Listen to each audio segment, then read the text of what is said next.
I said shut up. She tried to think, but that blaring light made it hard. Shadows from the parked cab over in the long box to her left seemed to reach for her with sharp black fingers, boogeyman fingers.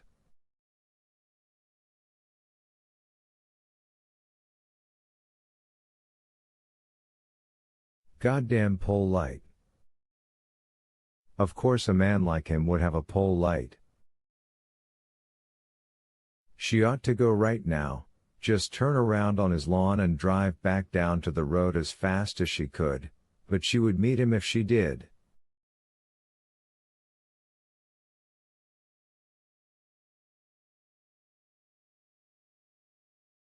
She knew it. And with the element of surprise gone, she would die. Think, Tessa Jean, think. And oh God, just to make things a little worse, a dog started barking.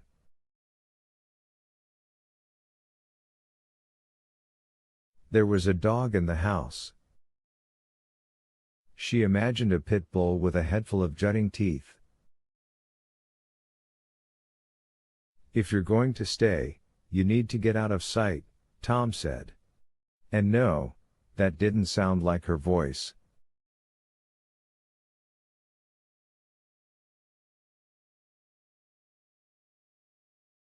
Or not exactly like her voice. Perhaps it was the one that belonged to her deepest self, the survivor. And the killer, her, too. How many unsuspected selves could a person have, hiding deep inside? She was beginning to think the number might be infinite. She glanced into her rearview mirror, chewing at her still swollen lower lip.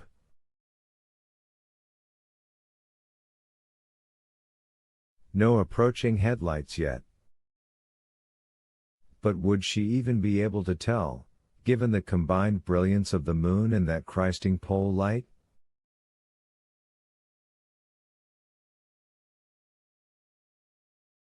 It's on a timer, Tom said, but I'd do something before it goes out, Tess.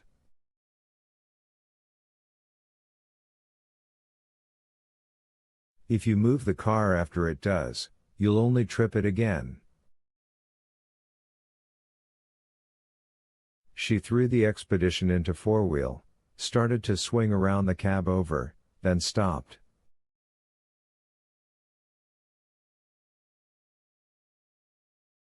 There was high grass on that side. In the pitiless glare of the pole light, he couldn't help but see the tracks she would leave.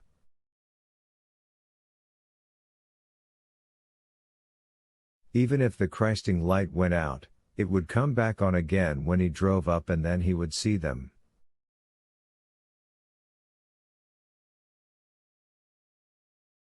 Inside, the dog continued to weigh in, yark. Yark. Yark yark yark. Drive across the lawn and put it behind the long box, Tom said. The tracks, though. The tracks. You have to hide it somewhere, Tom returned. He spoke apologetically but firmly. At least the grass is mown on that side. Most people are pretty unobservant, you know. Doreen Marquis says that all the time. Stroke's not a knitting society lady, he's a fucking lunatic. But because there was really no choice, not now that she was up here, Tess drove onto the lawn and toward the parked silver long box through a glare that seemed as bright as a summer noonday.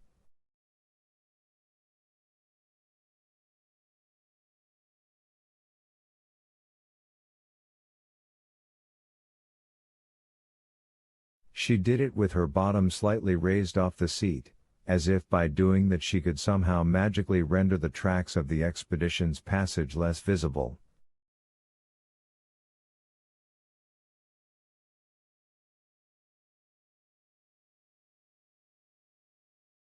Even if the motion light is still on when he comes back, he may not be suspicious, Tom said.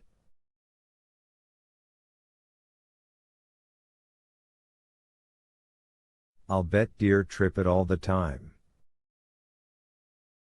He might even have a light like that to scare them out of his vegetable garden. This made sense, and it sounded like her special Tom voice again, but it did not comfort her much.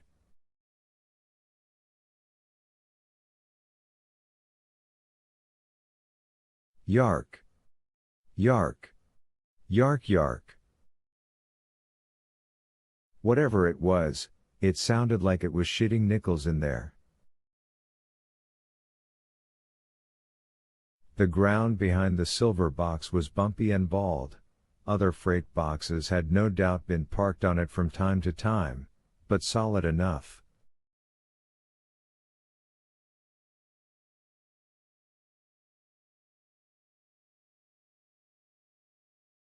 She drove the expedition as deep into the long box's shadow as she could, then killed the engine.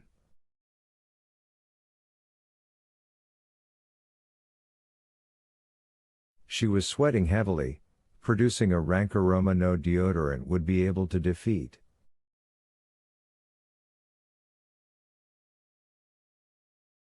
She got out, and the motion light went out when she slammed the door. For one superstitious moment Tess thought she had done it herself, then realized the scary fucking thing had just timed out.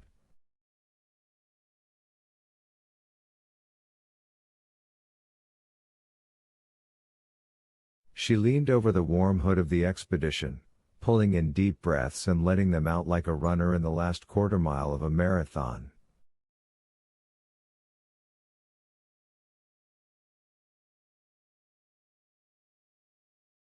It might come in handy to know how long it had been on, but that was a question she couldn't answer.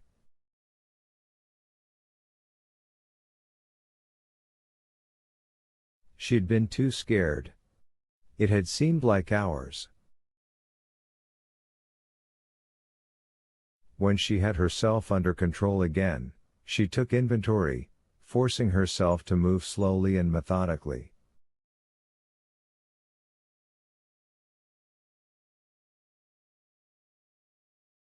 Pistol and oven glove. Both present and accounted for.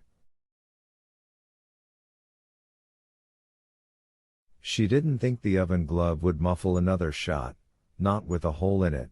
She'd have to count on the isolation of the little hilltop house.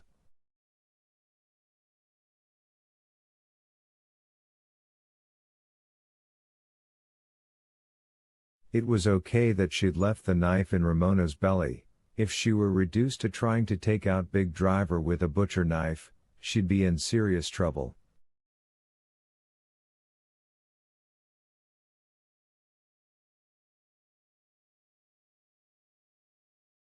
And there are only 4 shots left in the gun, you better not forget that and just start spraying him.